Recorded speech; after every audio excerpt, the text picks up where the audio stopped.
Stanovnici projekta Tulum Slova odlučili su čitati djeci koja borave u bolnici.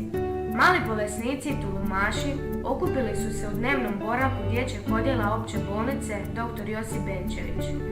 Za ovo čitanje odabrali smo kratke, svima bliske i dirljive priče Božidara Prosenjaka. Ti su onda bili pravi junaci gradskih četvrti, pa prema njima nisu ostajale ravnodušne ni djevojčice.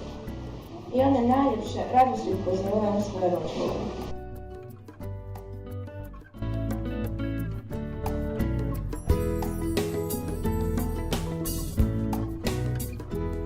Nakon čitanja razgovarali smo o pričama, ali i o životu u bolnici.